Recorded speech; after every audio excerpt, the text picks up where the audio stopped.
Call to order this regular meeting of the Page County School Board. Mr. Gabriel.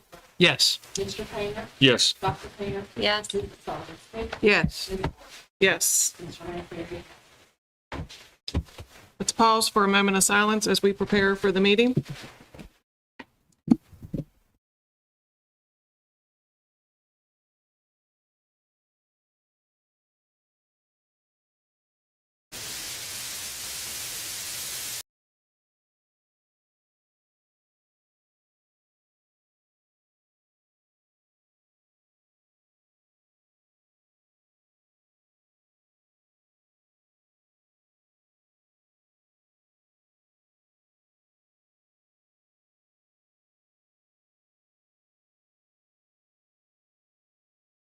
Please stand for the pledge of allegiance. Pledge allegiance to the flag of the United States of America and to the republic for which it stands, one nation, under God, indivisible, with liberty and justice for all. Dr. Fox, do you have any agenda changes or additions? I do not. Can I have a motion to approve the agenda as presented? I'd like to make a motion that we approve the agenda as presented. Second. We have a motion by Mr. Painter and a second by Dr. Painter to approve the agenda as presented. Mr. Painter. Yes. Dr. Painter. Yes. Mr. Gabriel. Yes. Mrs. Sullivan. Yes. Ms. Moore. Yes.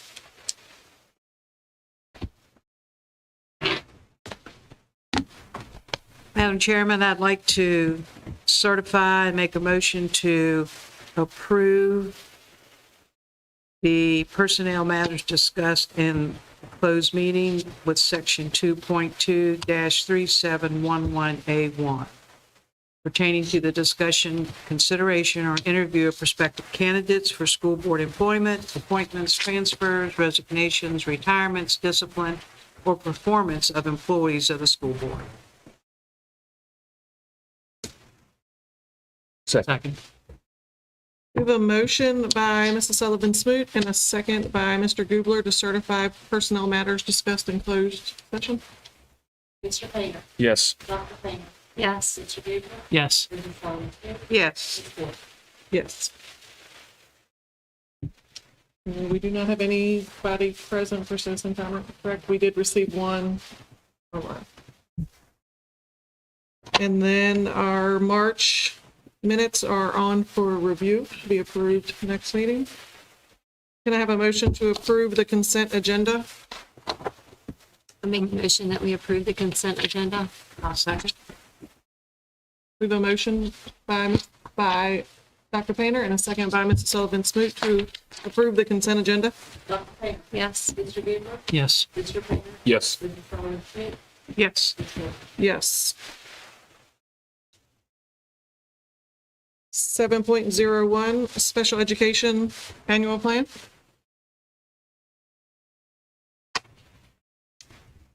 Good evening, Madam Chairperson and members of the board. Before you this evening is the division's Special Education Annual Plan as an informational item. Each school division is required by state and federal law to submit an annual plan to the Virginia Department of Education for providing special education services to identified children with disabilities residing within its jurisdictions and to demonstrate funding eligibility. The 2022-2023 Special Education Annual Plan, Part B flow-through application serves as a formal agreement between the local school board and the Virginia Department of Education for implementing federal and state laws and regulations governing those services. Accordingly, the disbursement of state and federal funds appropriated for the education of children with disabilities is contingent upon the approval of this plan in each of its components. The application process includes the superintendent's certification, policy statements, statements of assurances, special education in local and regional jails, report on the implementation of the previous annual plan, maintenance of effort eligibility, coordinated early intervening services and proportionate set-aside, and the application for the use of federal funds for Sections 611 and 619. As you can see from the sheets provided to you tonight, Page County Public Schools utilizes the majority of the federal funds for the salary and benefits of special education teachers and special education support staff. Prior to the submission to the Department of Education, the school division must review its annual plan with its local special education advisory board. This step was completed on Tuesday, April the 12th. Finally, the annual plan must be presented to the local school board for approval. After the board approval, the division superintendent must review and certify the annual plan, and the completed plan with board approval must be submitted electronically to the Department of Education by May the 13th.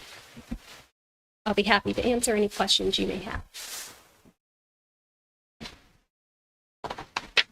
So the materials and supplies that's on here, is that just for like special education tests, or is this like a certain amount you give for teacher, special ed teacher? No, we generally use that small amount for student-specific items when we have students who may need things like an FM system or things that are very student-specific that aren't typically built into the budget.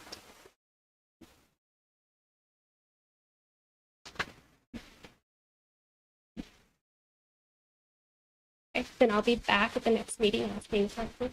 Thank you. Thank you. 7.02, nutritional services procurement. Ms. Jeffries. Good evening, ladies and gentlemen of the board. I bring to you tonight a first draft of our mainline food, paper goods, cleaning items bid packet that has been prepared.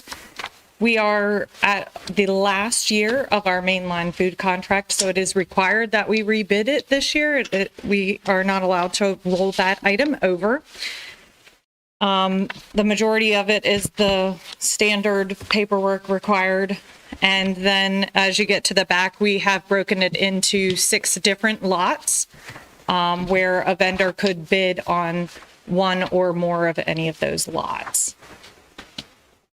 If anyone has any questions regarding, I know that you didn't get it much before the meeting tonight, so obviously you may not have any questions today. Thank you. 7.03, monthly financial reports. Ms. Sechrist. Good evening, members of the board. You have been provided with the monthly financial report for March, where the expenditures and revenues were $3,167,789.98. Along with that, you've been provided with the local match calculation that we did balance with the treasurer's office. And if you have any questions, I'll do my best to answer. Thank you. 7.04, checks transmittal form. Yes, again, board, we wanted to bring this to you all as an informational item. We have been, it's been requested of us that we use a check transmittal form to stamp our accounts payable checks as well as any other checks that we have that go out from the school division, rather than actually stamping the checks themselves. Of course, Ms. Penny Gray, the treasurer, will still be stamping all of our checks to verify. If you have any questions about this, I'll do my best to answer those as well. Thank you. Thank you. 7.05, staffing update. Mr. Johnson? Ma'am, good evening, members of the school board. I'd like to take you just through a brief update on where we're at with staffing, a little bit about our history, a little bit about our process. As you all are fully aware of the teacher shortage in Virginia and beyond, and just talk to you a little bit about how it's going, what we're doing, what we've been thinking about. So if we could go to the next slide, we just have some data for you. We currently have 257 and a half FTEs, or full-time equivalent teachers, and then as well we have 14 FTE, or full-time equivalent building administrators. As we speak, Mr. Bell has been very helpful tracking our numbers, doing the data piece, and so he was able to run for me. Currently, our retention rate right now is 92.6%. So just slightly over 7% of our staff have told us at this point they're not coming back. So we are currently, we feel good about that. Just for context, historically, over the last probably 7 or 8 years, I think our highest year of losing professional staff would have been about 14%, and 8%, 7, 8% has often been the normal year. So we currently stand pretty solid as far as what people are telling us they're going to do. I'll explain why our number of vacancies and number of hires is greater than if you were to run the math, 7.4% of 257. That's a quick, clean way, but in a little bit later on in the slide. We currently have 21 posted teacher vacancies, and to date, we have 2 posted administrative vacancies. We're working on the assistant principal vacancies at Stanley Elementary and Luray Middle School. So far, we've had some success. We have 18 professionals that have said yes, they intend to be here next year. Most of those have come your way for board approval. Some are still working their way your direction. But 6 elementary teachers, 5 content, which would be English, math, and history, an agriculture teacher, 4 special education teachers, and 2 specialists. We are extra excited, not that everybody's not important, but we are extra excited about those 6 individuals that are in the field of special education and specialists, because they are very hard to find and it is a very competitive field. So again, Mrs. Baker, Mrs. Marston in the special ed department, along with school level administrators, when we get a lead, people are on it, they're interviewing, they're calling, and being proactive makes all the difference. So we're really excited about that. And just, if you have questions, just stop me and slow me down. I mentioned to you that we only have about 7.4% of the total that we have need. And yet, when you look, we still need 14 more teachers and 7, I call them specialty or SOQ, and I'll explain that to you. The reason for that, that adds up. When you add these 21 to the 18 we've already secured, that's more than 8%. But the reason for that is we started the year with 9 vacancies that didn't get filled last year. So you take that into consideration.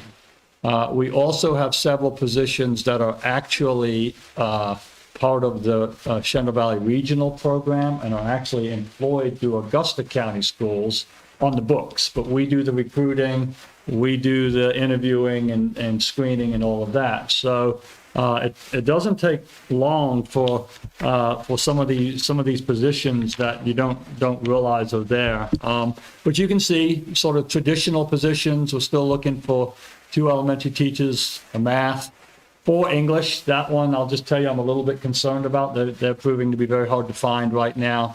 A PE, 2 more special education, agriculture, tech ed, art and school counselor. And this is fluid. Some days we'll receive another retirement or resignation notice as well. Some days we're getting recommendations for principals to hire. So this continues to just be a fluid process. The specialty or SOQ additions, I put SOQ because the very first 2 positions, the 2 school counselors, those are positions that actually last year the state came through and said, we need you to add these to your schools. Wonderful school of thought, mental health of our students, well-being of our students. We need these positions.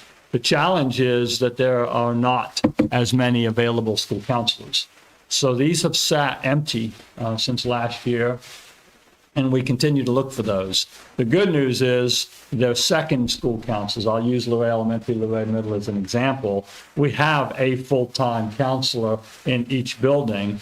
The vacancy then would be the second one that splits between the buildings. So it's not as concerning as a school where we would have no counselor. We're still looking for 2 school psychologists, a sign language interpreter, a vision teacher, and a hearing teacher. So again, the specialty, these are the positions that we hope we won't have to go out and secure vendor services and have things like virtual specialists. But at times, that's what we end up needing to do if we can't find somebody to relocate to Page and be with us physically. I have a question. Yes, ma'am. The sign language interpreter, what is that require? Credentially, well, I don't know. I'd have to get with Mrs. Biller to give you a complete answer on that. But it certainly requires the correct certifications in like American Sign Language to work with a student who would be hard of hearing. But I don't believe that's like a master's level position. But Mrs. Biller and Mrs. Marston keep me straight on those credentials. I wanted to just quickly share with you the types of teaching licenses because things are changing rapidly. As the crisis ramps up, so does the creativity and ability to do things a little bit differently from years gone by. The first two bullets, collegiate professional and postgraduate professional, are your traditional historical licenses. Collegiate professional is that individual that went and got a bachelor's degree in a teaching area such as elementary ed or math or English. Postgraduate professional, the same, only with the master's degree on top. So you may have added a school counselor master's degree or a school administration master's degree on top of whatever the undergraduate teaching license was. The provisionals are becoming more and more useful and helpful to school systems. The first type is the content specific. So what happens if somebody comes with a bachelor's degree but didn't go to school to be a teacher, then what they can do, there's two ways that we can expedite that process for them. One is the Virginia Department of Ed will evaluate a transcript and say, they've met the threshold for content. Let's say I'm looking for one of those English positions.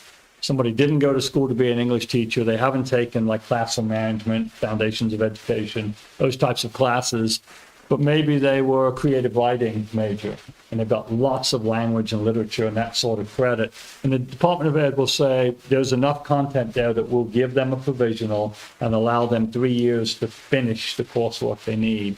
Or the Department of Ed, one of the big changes recently is they will now allow even non-licensed people to go and take the praxis. It used to be they would not do that, but now if you pass the praxis, they typically will consider that equivalent to the number of content classes that I just described. So, you know, maybe you come to me and say, I'm really good in math, even though I have a bachelor's. Maybe I didn't take math classes per se, but if I can pass that math praxis, they'll allow us to work with somebody, which is becoming very helpful. The special education provisional has gotten a couple of ways to get folks into special education now. One is if you have a bachelor's degree, you can take, I call it the intro class. Each university has a different name, but it deals with the basics of special education, basic legalities of special ed. If you take that intro class, you are immediately, with a bachelor's degree, you're immediately eligible for a special education provisional license. So somebody could come to me tomorrow with a bachelor's, and literally within 6 weeks, we could get them enrolled, get that class finished, do an online program, and we could be then applying for a provisional license, which is, we've been using a lot of those in special education. The other add-on provisionals that we're beginning to use, have not used one yet, they now do an add-on by grade level. So you can get a pre-K-6 special ed add-on, a middle school special ed add-on, or a secondary special ed add-on. And those are obviously specific to those grade levels. But we are finding, we have a teacher that we're getting ready to enroll in one of those. That's 15 credit hours. So it's much fewer courses because you're focusing on one level, not the pre-K through 12. Finally, the technical professional, we've applied for 2 already, and we're going to be applying for some more. These are your individuals that don't have a college degree, but have a wealth of experience in the workplace.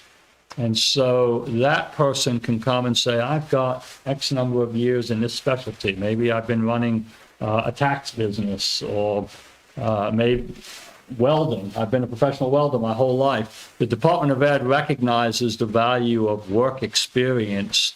And then there's a list of credential tests that go with that experience that the individual can take, and we can get them a technical professional license, which allows them to teach just the same as the first 2, the collegiate professional or the postgraduate. So there's lots of ways to approach finding teachers for these vacancies. So many more ways than used to be the traditional way.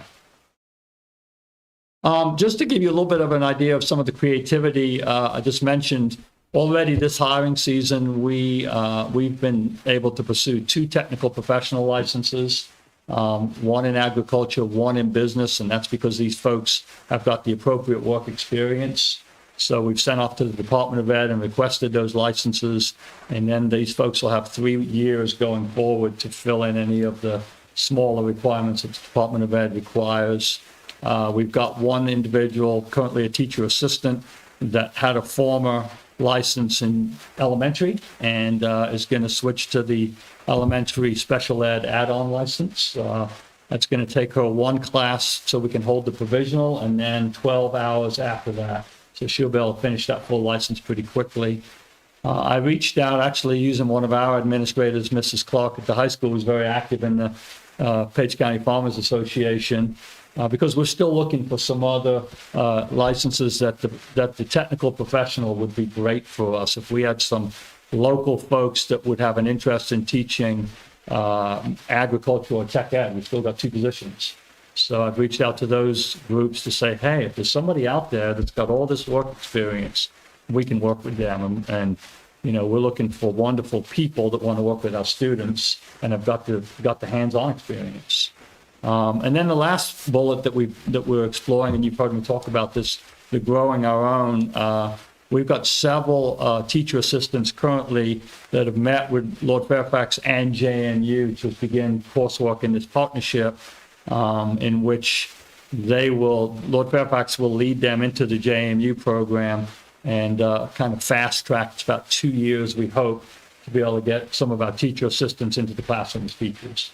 So we're really excited about that as well. Looking ahead, we've been in touch with Mrs. Pettit and Mr. Strasner at the automotive program, and we're talking to some of the seniors there. We're hoping to be able to bring a name to you sooner than later for our final mechanic position right out of our automotive program. We're very excited about that. This summer, we've been working on plans to try and hire some of our older students, 16, 17, 18-year-olds, perhaps to be part of the summer learning program, others to help us in our maintenance, putting ceiling tiles, doing some of the necessity things we need. But the thought process is we're trying to get students excited about working for Page County Public Schools and get a taste of what it can be like, and then hope to give them the pathway that gets them full-time employment. And then just today, we met as a cabinet, Dr. Fox and Mrs. Sechrist, Mr. Benson and I, to talk about tuition reimbursement, to be able to say to our folks, we have a plan for you, there's a path for you towards licensure and teaching, but we also understand it's a very expensive path, and how can we help you? In years gone by, the tuition reimbursement plan would allow for somebody to request up front to enroll in a class. Then they take the class. When they get the transcript that shows they passed the class, then they could apply for financial assistance back for that. So we make sure they've succeeded in it, one, and two, making sure that we can see it's an intentional path to something that would meet the needs of the division. Those are some of the things we're looking ahead to, and that's where we're at right now in the HR world. Any questions? I do. On the agriculture and the farmers who've been out, has this been announced to like the Farmers Association here in the county? Well, that's exactly what I just did. I just reached out to Mrs. Clark great, to yeah. get that on board at one of their meetings, and then I would be happy to go and present at those types of meetings. I was excited to do this because I'm hoping those that are watching this meeting tonight might. Sure. To me, there would be nothing more special than finding local professionals that we could get into our school system. And Ms. Pettit, you're here tonight, and that's good, but thinking about reimbursement, there are a lot of businesses that would possibly hire someone like HVAC. Let me use that. We sent one to an internship. Furnace. Thank you, apprenticeship. For every A or B that they got, we paid for that course. There are businesses that would be willing to do that, and that's something that we could communicate, find out who's on board with doing something like that, and that's another way for students to continue on without that expense. And you might even have a phrase in it that they have to stay with you for so long, to earn that back. But I think that's a great idea, to include it for this system as well. That's wonderful. Yeah.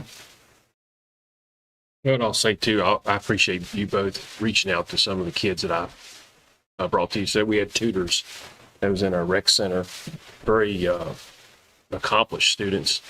and asked them about helping maybe possibly with summer school, but their schedules aren't going to work because they're doing other things, which is they're high flyers. Exactly.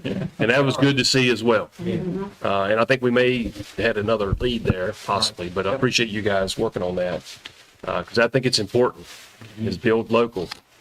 Sure. Thank you. Thank you. It was a great presentation. Thank you. 7.06 Summer Learning Update, Mr. Benson. Good evening, members of the board. Believe it or not, we have begun to think about summer learning and what summer camp might possibly look like for Page County. I know after today's weather, we're all ready for summer, but we won't go talking about that tonight.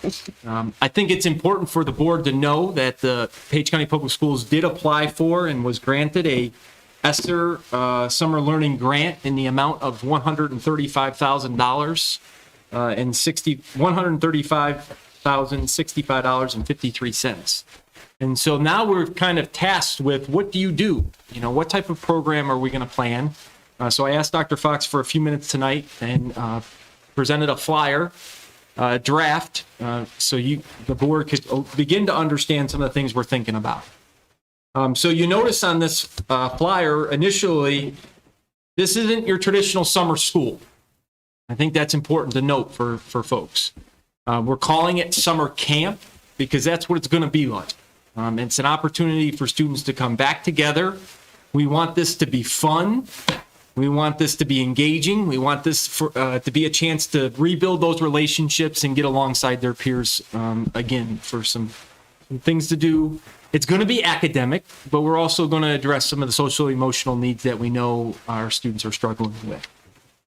So we've put out and we've done, gotten input from several different groups prior to you guys seeing this draft. So we've met with some of our admin team, we've met with some of our technology specialists, we've met with some of our teachers and different folks to try to come to this draft here today. So we looked at our summer sessions, and those are on the left-hand side, and we felt like that we could, or that we wanted to offer 4 different sessions. Each one of those sessions is 8 days in length, and that does follow the VDOE grant requirements. Those we got to make sure we're in touch with. You notice on our summer schedule, we did just go ahead and take the week off for July 4th, so we didn't have to kind of mess with that. We gave ourselves a week following the end of the school year, and then a little bit of time right before, a week before we have to come back with our new teachers as well. So we set some time in there. That second column is our schedule that we have currently planned. As you see, we're going to propose 9 to 1 for students. Our teachers' times will be from 8:30 until 1:30. So teachers will work 6 hours a day. And then, 5 hours per day. And our coordinator, we're proposing that we would have a coordinator for each one of these sessions, and that individual would work 8 to 2, 6 hours per day. So what we've done is we've put out a staff survey to say what types of things when are you first and foremost, are you interested? And then what things are you interested in? And then, what dates are you available to be working? And so from that, we've developed 4 different themes. And I think these are all things that I think students can get excited about. Specifically starting with the arts and maybe some cultural things there. And you see the activities listed. Those are simply suggestions based upon some of the staff feedback that we've gotten. So we just put this out there for the art/cultural theme. We're going to get our SCCLA teachers involved, and we're going to do some things with kids culinary and baking and different things, and incorporate some academics into that. So if they're working on things like baking and different things, they'll be doing measuring, and that's, it's going to be true integration on that. And then everybody likes to eat, so there's, I think we'll get excited about that too. You see the second theme there, the sports and rec. So we're going to do some, maybe what I would call some of your non-traditional activities such as like frisbee golf and some of the other things. So although they'll be outside, we'll be incorporating, again, mathematics into it or some daily journaling as to what's happening along those. We've been working with our ITRT staff for our STEM theme. And so we'll be doing some coding, and students will have the opportunity to explore some different types of technology, which I think will be exciting. And then hoping to conclude the summer with an environmental theme. And you notice there with a community service project, which I think is a way to kind of give back. And I think we can certainly build some excitement for that as well. We did look at a couple other different themes. Civics was one of the themes that we looked at. An economic or career theme we looked at. So we tried to get some feedback from different teachers and administrators to say, what do you think kids would be interested in? Our schedule, as you see, for students is the 9 to 1 slot. Ms. Jeffries in Food Services is prepared to offer 2 meals. We'll start each day kind of with a morning meeting where students will kind of get a grab-and-go breakfast. And then we have some different rotations going on. There's still some thoughts about how those different groups will be set up. We've talked about things where we would be grouping students by age or grade level. So we would put, I'll just say, for instance, we would be maybe our K2 students in a group, or our 3-5 students, or 6-8 students in a group. And, or maybe even our high school students. This is going to be a K through 12 program. That's one suggestion that's out there. Another suggestion, though, is to just create some groups where all age levels are together and allow for some of those older students maybe to do some mentoring with some of our younger, kind of help us in that regard as well. So that's TBD at this point. And then Ms. Griffin has arranged, and we're set up to offer transportation. So students will have a way to come back and forth each day. We would ask when students sign up for these opportunities that they sign up for one or all of the sessions, whatever they're interested in. So if they sign up for a session, they're saying, hey, we're going to be available for the 8 days, Monday through Thursday, basically for 2 weeks, because we're hoping that, there's some sort of kind of completion there at the end, that they don't have any other things scheduled, and they certainly would be interested in it. We have begun to reach out to staff and select staff for each of these themes. We're thinking, like I said, 1 coordinator, 5 teachers, and 2 instructional assistants per theme. And then we'll kind of go from there based upon the numbers we receive. We are hoping that the numbers are strong and that there's a strong interest in our community. If that happens, we'd like to have a site at each of our 2 high schools. So we'd have a northern site and a southern site. But if the numbers don't necessarily dictate that, we'll stick to one of the high schools, and we'll just make that selection based upon, if we have a large number of students coming from the northern end of the county, we'll pick obviously Luray High School. If it's the vice versa, if that happens in the south, then we would be at Page. Our thoughts are with the high school, we've got quite a bit of work going on with our elementary schools this summer, whether it means HVAC replacements, whether it means paving and some of the other things going on. We just thought it would be best if we had it at a central location. So we are hoping our next steps are to begin to solidify schedules with our staff and bring those names to you at our next meeting for approval, and then begin to advertise this amongst our community so that we can start to generate student interest for these sessions. Will the people who are helping with the activities, they have to be school personnel? So we've looked at that. We've reached out to some of the students that have expressed interest or have assisted with like the rec tutoring program. And Dr. Johnson's looked into that, and I think we would be okay to be able to hire other individuals. Obviously, we want somebody that's interested in pursuing, obviously, if it's somebody outside of our organization that's pursuing a career in education. Okay, so like you had someone in the community who had expertise or background and who wanted to volunteer their time. Absolutely. You would that'd be accept fine. that? Yep. Yeah.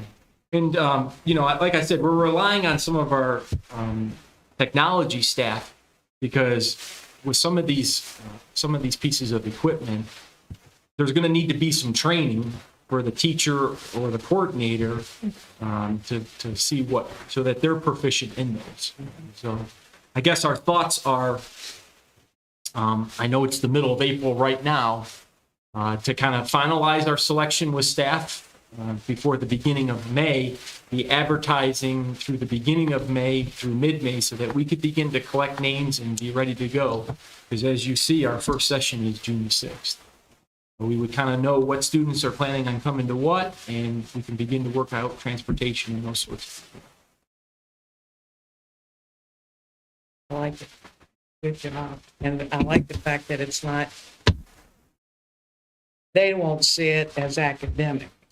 There will be academic involved, but they're, a teaspoon and measuring or whatever. But it's just a whole different approach. We know at the secondary level that there are specific promotion, graduation requirements Sure. for students, okay? And so attending summer camp does not necessarily mean we can give you credit for Sure, I Algebra understand 1. We understand that, okay? But where we do have some flexibility, we're hoping to exercise that. So I think there will still be, in some instances, cases where we need to have maybe a smaller group of students get what we would call traditional summer school, where we would be doing credit recovery, SOL recovery, those sorts of things where, we would be working towards awarding a credit or passing an SOL. That's not what we're talking about here this evening. We're talking about a summer camp where kids daily can come together and see. You're opening up experiences. Yeah.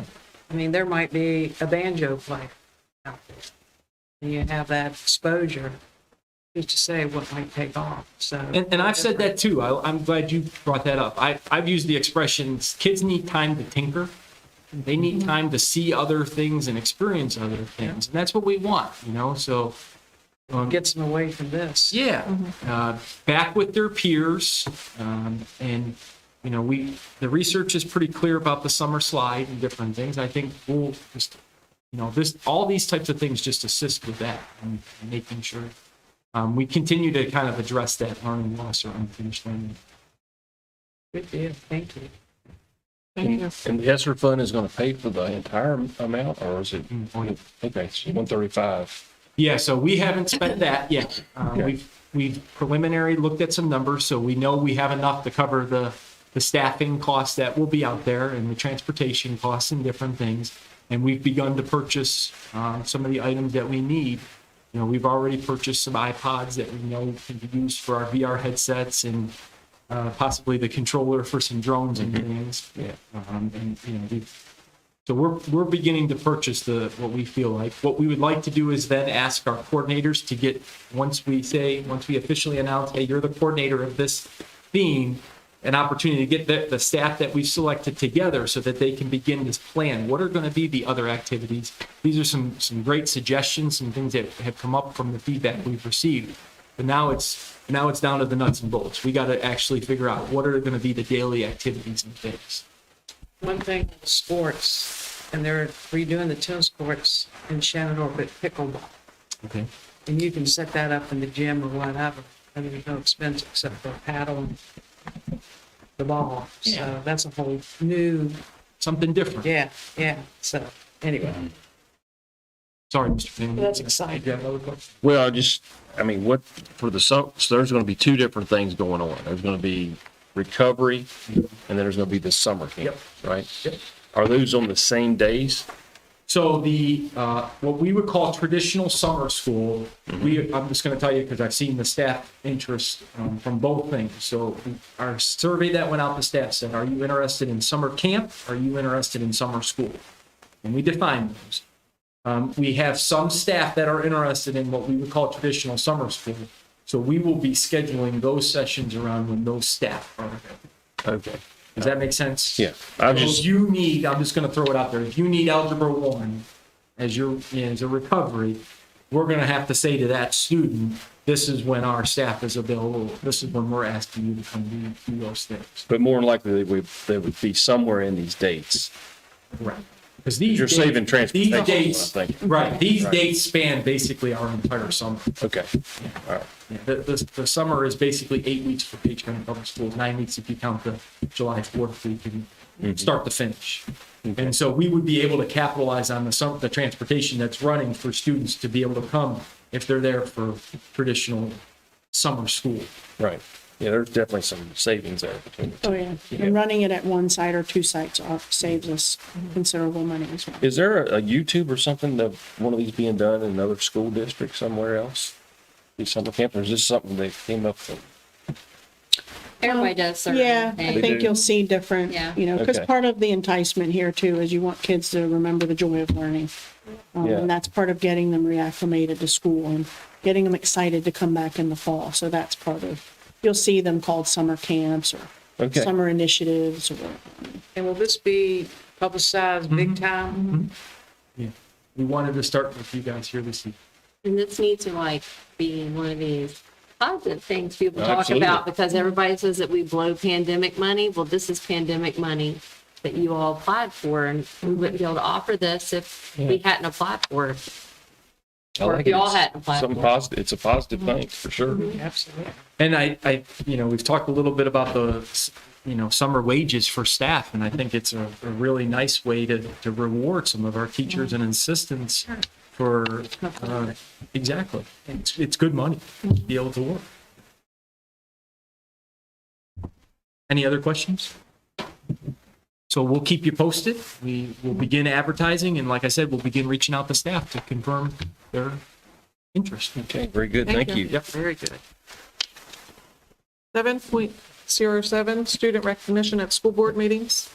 yeah, so we've had some cursory conversations about recognizing students in a variety of capacities who might compete and win or just compete at the state level. For example, the girls' basketball team, our Scholastic Bowls actually competed at the state and now will be at the national level. Again, some of our FCCLA kids, state, national. So we just wanted to talk with you tonight. We had a conversation at our meeting last week, Ms. Gordon and I, about how we want to go about doing that. If we want to recognize this year's students from the fall season and the winter season, we would need to do that pretty quickly at either our, because we have 3 meetings left for the school year, so the April or one of the May meetings. I don't think we could have those sessions here. We'd need some space, obviously, for the students and their families. So our question to you tonight is, do you want to proceed with that for this year and we figure out where we move our meeting? Either we do 1 or we do 2, one at the north and the south for this year to recognize those students. Any of our spring sports or spring activities, we would do that in the fall of next school year. So just throwing that out there to you all to see what your preference is so that we can plan moving forward for those recognitions. And basically what we would do is just read a short description, invite, for example, if I use the Luray High girls basketball team, invite them, their coaches, their managers, all of them would receive a certificate. We would do a quick acknowledgement, call them by name, have them come up. Ms. Gordon and Ms. Smoot can present them with a certificate. We take a quick picture. And then they would go back to their seats and we'd recognize the next group or person. So just your thoughts on how you all want to move forward with that. I think anytime we can recognize for those type of accomplishments, we need to do that. The last time we did one, I don't know if it was softball or basketball with the girls, they came and we got autographs from them, and it was in this building that we had that, I don't know how many years ago. But anyway, I think we do need to do that because a lot of time and effort put into it, and they represented not just their school, but the entire county, and in some cases, the state and nationally, so they deserve at least that. So I'm for it, and whatever meeting you think is appropriate. And I think too, correct me if I'm wrong, last year, we didn't get to have anything for Luray girls basketball team when they won. Did they win the state last year? And we weren't able to do it because, I guess, COVID or whatever.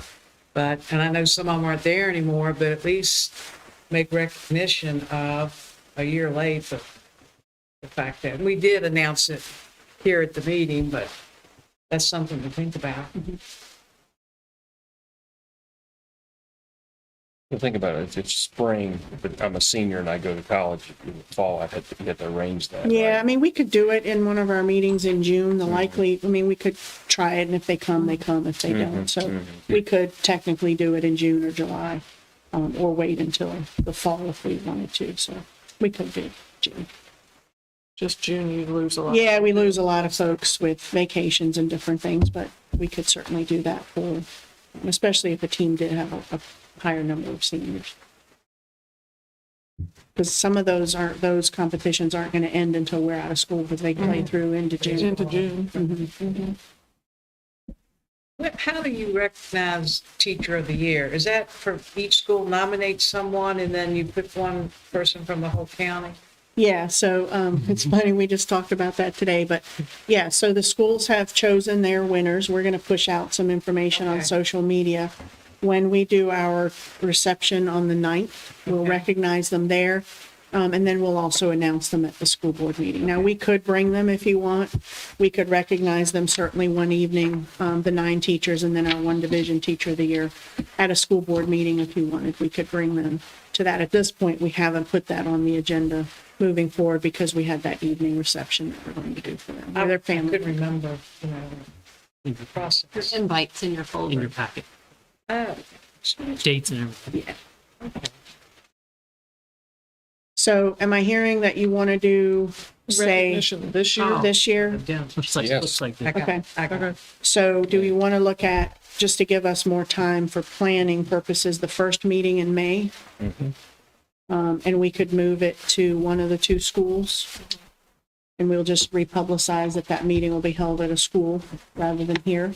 And we'll send out those invitations to, so what we would include is any school-based activity, anyone who participated at the state level, we would recognize them at that level. And we'll keep it to school-based activities, so we know there are some students who might participate like in travel types of groups or organizations that might participate, but we'll keep it to school-based. And that'll include things like on the academic side, so your debate, your scholastic role, FCCLA, those kinds of activities. We may have to stay away from the high schools for that first meeting, just simply because they've already begun decorating for prom in the auditorium. Oh, So well, if we could be at the Luray- middle- Blu-rays is Blu-rays next weekend. is Okay. this weekend, so Okay. theirs will be done. That's Okay. fine. Okay. Pages may be the 30th too. Are they in April? Theirs may also be Okay. in April, but All right. Blu-rays is Then there. it might be a mute point. No, good call, yeah. Well, we'll look and figure out which high school, and then we'll get, do you all care? We just find whichever's available. Which ones? And some, obviously, some families will have to travel, but we can do that, okay. Okay, thanks. 7.08, superintendent's update. Talks. Yeah, so thank you. Short and sweet again for you tonight. All for you, Dr. Painter. So just a couple of slides for you tonight. One, the first thing we want to do tonight is we just want to say thank you to our school librarians, because April is National School Library Month. So if you've been following us on our app and on social media, we've been recognizing each of those school librarians individually. So we just wanted to take the opportunity to say thank you to them for all of their hard work. They're definitely warriors in the background, but they're doing a lot of great work for us, and they are certainly helping in many different capacities in the schools. So we just want to say thank you to them. Here's our COVID update for where we are right now. We are still in the low, based on the new CDC transmission levels. We're low, so that's great.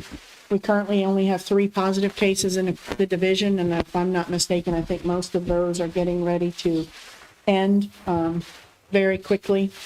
We have, I'm going to keep going while they get that loaded, because it's just for us in here, right? Can they see it online? Okay.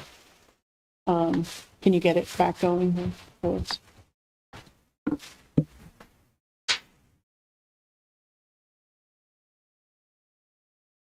Thanks.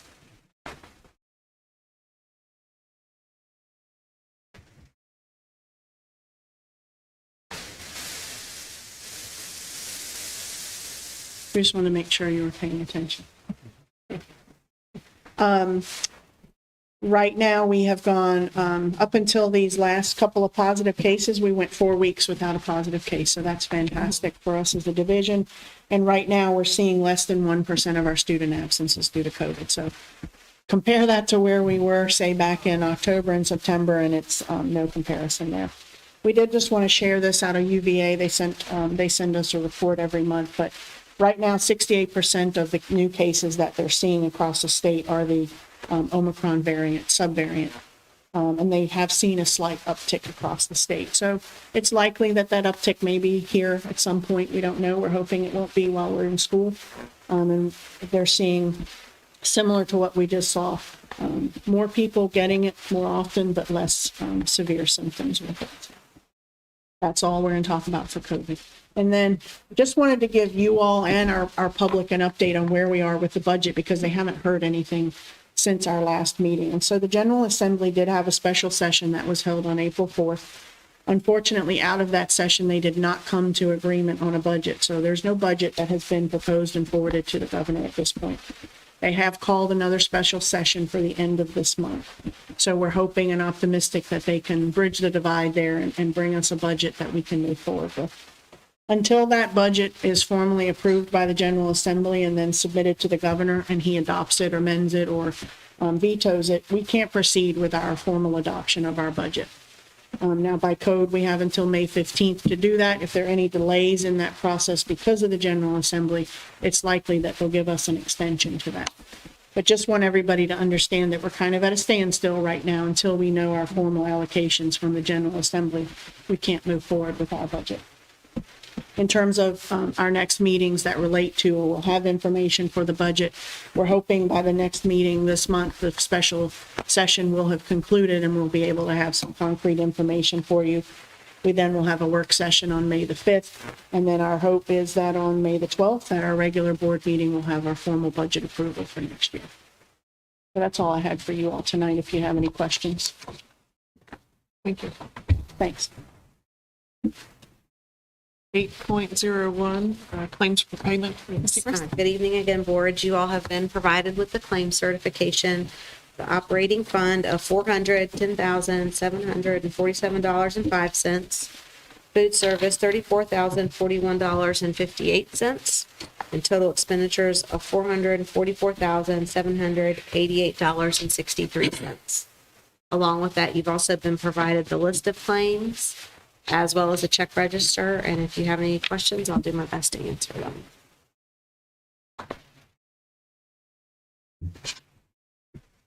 Can I have a motion to approve the claims for payment? Make the motion that we approve claims for payment as presented. Second. We have a motion by Mrs. Sullivan Smoot and a second by Mr. Painter to approve the claims for payment. Mr. Bidwell. Yes. Mr. Painter. Yes. Dr. Hill. Yes. Mrs. Sullivan Smith. Yes. Ms. White. Yes. 8.02, purchase orders over 10,000. Yes, board, we have 3 purchase orders this evening for your consideration over 10,000. The first is for classroom furnishings. This is actually for Luray Middle School, using the CIP funds for FY22. The other is for technology, for IT Savvy, and then we also have a Ford Transit van that is Project Hope, which is our homeless grant, as well as local transportation funds were used to buy that. If you have any questions, I'll do my best to answer them. What's the passenger on that van? I want to 12 say, or 15? No, I think it's 10. I think it's 10. 10, yes, sir. Okay. What do we usually spend per year on the McKinney-Vento transportation? For the drivers, it's for the drivers. That question, I'm sorry. I didn't hear you. The Project Hope McKinney-Vento, the homeless kids, what do we usually spend on our drivers? Or do y'all kind of like loop the drivers for, I believe they're looped with the Kind of current bundled together. transportation. Gotcha. Yes. Whereas if there's a bus running that route, the student might be on that route and then need another county transportation for pickup or whatnot. Madam Chairwoman, I move that we approve the purchase orders over 10,000 presented. second? We have a motion by Mr. Gugler and a second by Dr. Painter to approve the purchase orders over 10,000. Mr. Painter.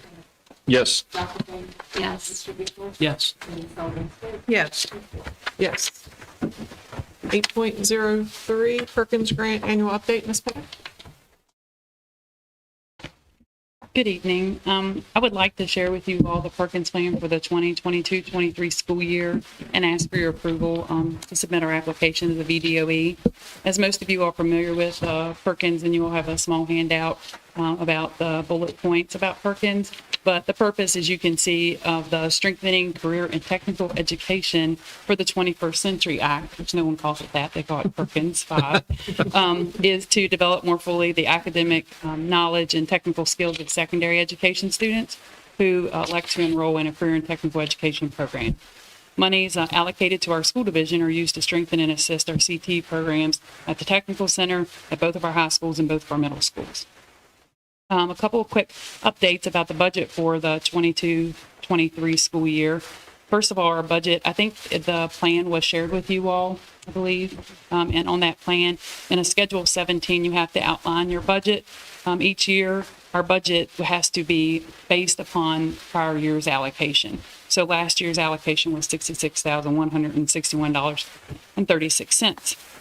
The new allocations will come out, well, the plan is due April the 30th, and the new allocations typically come out on April the 30th. So we will submit this, and then I will go in and edit our budget lines.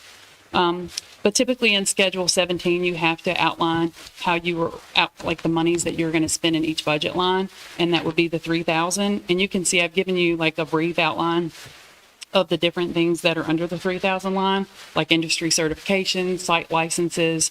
We used quite a bit of that in years past when we were doing things like ICEB because of online programming and such, conferences and PD opportunities for teachers, CTSO events, and consortium fees like the World of Work that actually is taking place this week.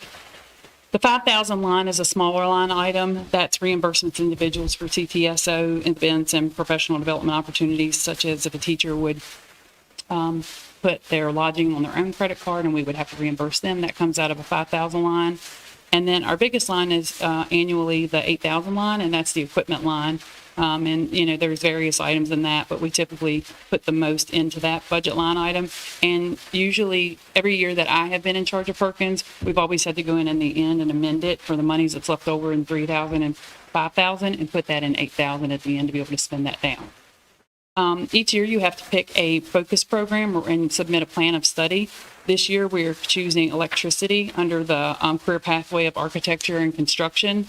In that, when we talked about that as a secondary team, it was decided with the expansion of electricity program due to the student interest that is so high and the possibility of adding a second electricity teacher, we would need additional equipment, and what better program to focus on for that year or for this coming year. A couple of highlights for some of the purchases, just so that you all and the public know. I mean, we have POs coming through each time, but not everyone gets to see that, you know, on a daily basis. It's just things that Perkins does for our county.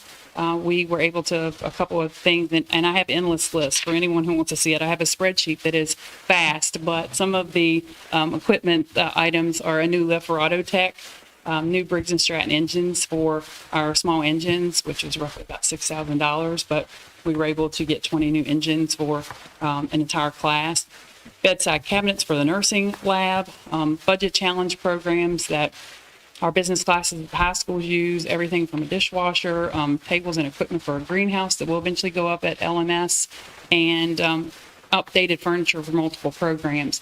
And the one thing to note for updated furniture is that we recently, when monies were given to each school in order to purchase updated furniture, I was called by a particular admin, and the principal would ask me that, you know, I would really like to allot monies elsewhere if you can help me with through the Perkins program. So I was able to buy furniture that was needed for a CPE teacher, and then she could spend the furniture money elsewhere in the building. So that was super helpful.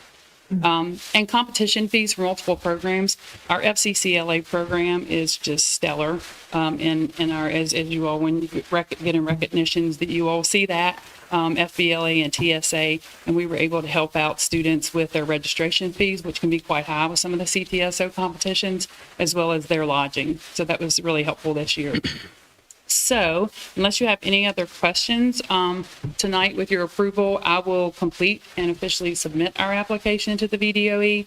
And we typically hear back from the VDOE in about late May to make sure that everything's approved. Because at first you just have to approve or submit a substantially approvable form. And our form, as you all see it, is that. So. Any questions? Thank you. Thank you. Can I have a motion? Make a motion that we approve the Perkins grant as presented. Second.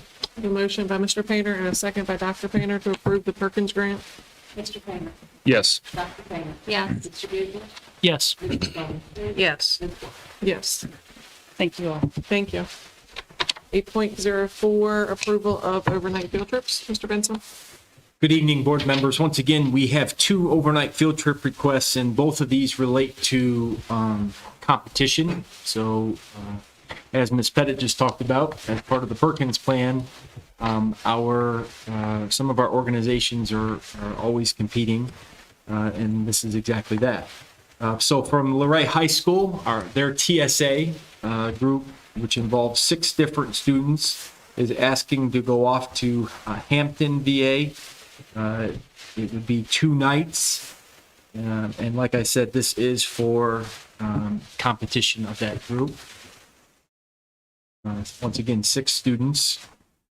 And the proposed itinerary has them doing all kinds of things for the 3 days that they are there. So 3 days and 2 nights.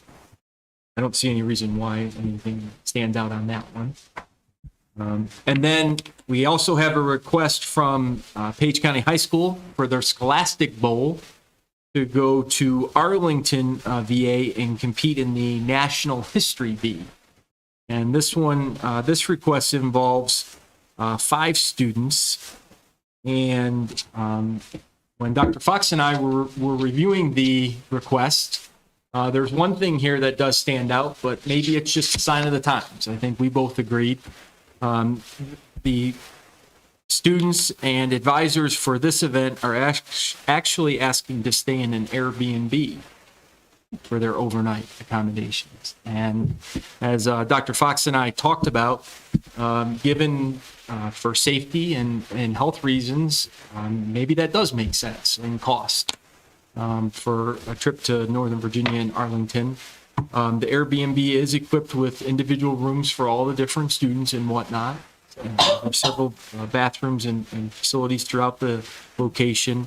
And then they have their students and parents' approval to do this sort of thing. So maybe this is a sign of the times. We both looked at each other. This is the first time that we've gotten this sort of request. It would be a cheaper option for our students, and they typically do pay for this sort of thing. Okay, so that whole Airbnb thing, are we vetting which Airbnb we use? Because you could get one that's someone actually lives in, and who's to say it's not somebody you don't want your kids around? Because Airbnbs can be like someone's basement or. My understanding, this is a single house and they would be the only occupants on that one night. Yeah. As long as that's what it. We did some of that because we both looked at each other and said the same thing. Wait a minute. So we're being fully transparent here. Okay. Dr. Fox and I both, I looked at Dr. Fox and said, do I need to mention where they're staying? Because that's not something we typically do on an overnight, but we wanted to be transparent. We felt like it was The better to. neighborhood is Yeah.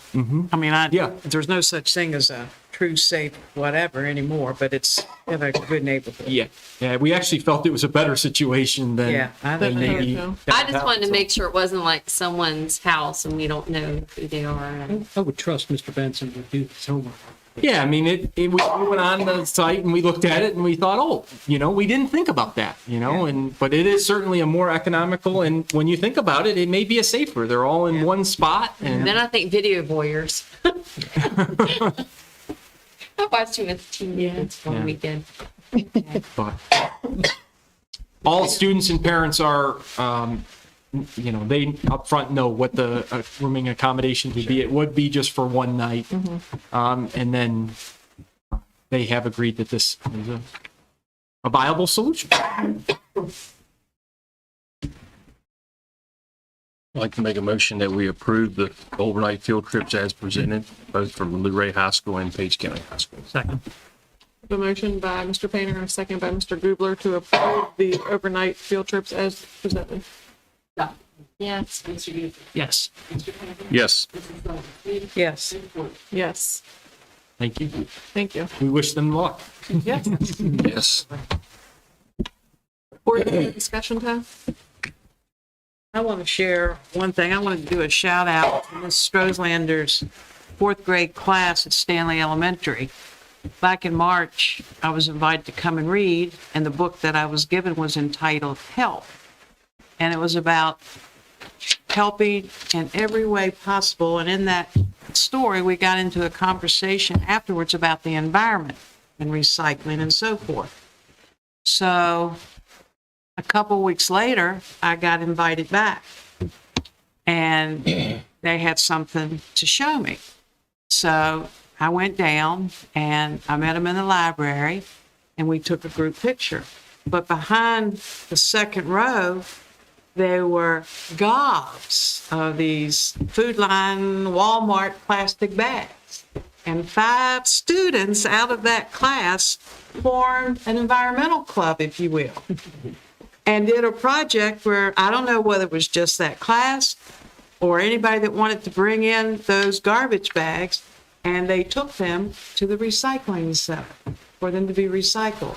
And I told them, I said, you give me hope for the future. And the one story I remember the day that I read, the one student said, we were talking about how plastics get dumped in the ocean. And the one student said, well, I remember in the first grade, my teacher told me that a sea turtle died because the straw got stuck up his nose and he couldn't breathe and he drowned or whatever. And I said, and that's true, things like that are happening, so you all are the future. And they started an environmental club. So I think that's wonderful. I wanted to recognize them for that, keep up the good work, and maybe others will follow suit.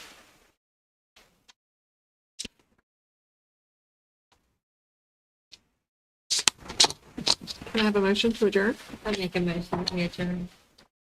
Second. We have a motion by Dr. Painter and a second by Mr. Gubler to adjourn. Yeah. Yes. Yes. Yes. Yes.